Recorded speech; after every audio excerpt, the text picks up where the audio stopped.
আজকে আমি আপনাদেরকে এরকম একটি আজব একটি ইঞ্জিন দেখাবো, যা আপনারা হয়তো আপনাদের লাইভ জগতে কিন্তু এরকম ইঞ্জিনের রোগও দেখেন না। এরকম কি আমি আপনাদেরকে এরকম ইঞ্জিনও আপনারা হয়তো কেউ কখনো দেখেন না। এই যে দেখেন, এরকম একটি ইঞ্জিন দেখাবো যা দেখলে একদম আপনারা পুরোপুরি অবাক হয়ে যাবেন। আমি আমার লাইভ জগতে ভাই এরকম ইঞ্জিন আমি আমার লাইভ জগতে কখনো দেখি নাই। মানে এরকম একটি আজব, আমি আমার ইঞ্জিন লাইফে কিন্তু অনেক ইঞ্জিনের কাজ করছি, এমনকি অনেক ইঞ্জিনের মানে সমস্যাটাও কিন্তু কঠিন কঠিন সমস্যার সমাধান করছি। কিন্তু আজকে আমার সামনে এমন একটি ইঞ্জিন আসছে, এই ইঞ্জিনের রোগ কিন্তু আমরা 2 থেকে 3 জন ফিটার মানে দক্ষ টেকনিশিয়ান মিলেও কিন্তু এখন রোগটা ধরতে পারতেছি না।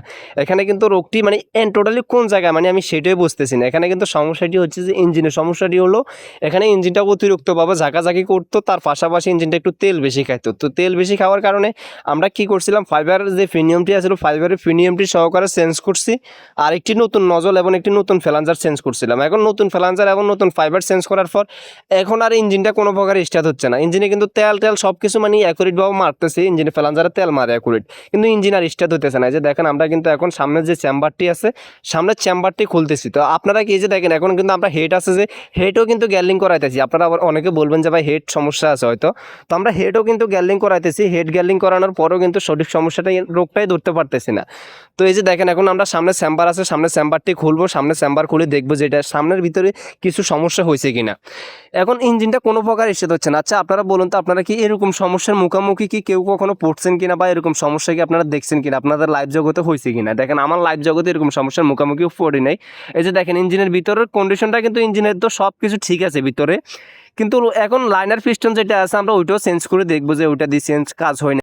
আচ্ছা আপনারা কি এরকম সমস্যায় কি কেউ কখনো পড়ছেন নাকি, আপনারা কিন্তু অবশ্যই আমাকে জানাবেন। আর এখানে দেখেন একটা ইঞ্জিন কত বড় ক্ষতি করতে পারে আমি আপনাদেরকে দেখাই। শুধু এই ইঞ্জিন যে ক্ষতিগ্রস্ত হয়েছে তা কোনো বিষয় না, এখানে ইঞ্জিনের পাশাপাশি সেন্সিস তারপরে গিয়ার কন্ডিশনটা দেখায়। আমি আপনাদেরকে গিয়ার কন্ডিশনটা দেখালে তাহলে আপনারা বুঝতে পারবেন আর কি।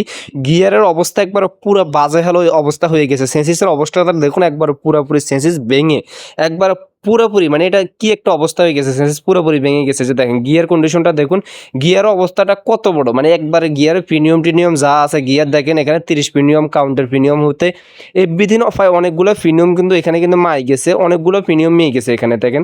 এখানে এখন লিভার মানে গিয়ার লিভার সমস্যা হয়েছে, গিয়ার কাউন্টারের সমস্যা হয়েছে।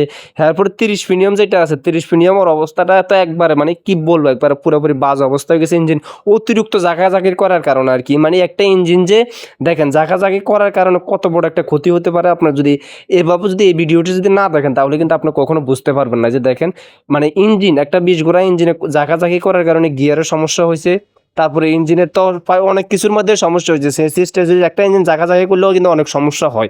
তো আপনারা একটু বুদ্ধি দিন তো, আপনাদের যদি এরকম সমস্যার মধ্যে কেউ কখনো পড়ে থাকেন বা সমস্যাটি কীভাবে সমাধান করছেন তো আপনারা আমাকে একটু বলবেন। এখন কিন্তু গিয়ার বক্সের আমরা যে কাউন্টার আছে কাউন্টার চেঞ্জ করছি, অনেকগুলো মালামাল চেঞ্জ করে দিছি।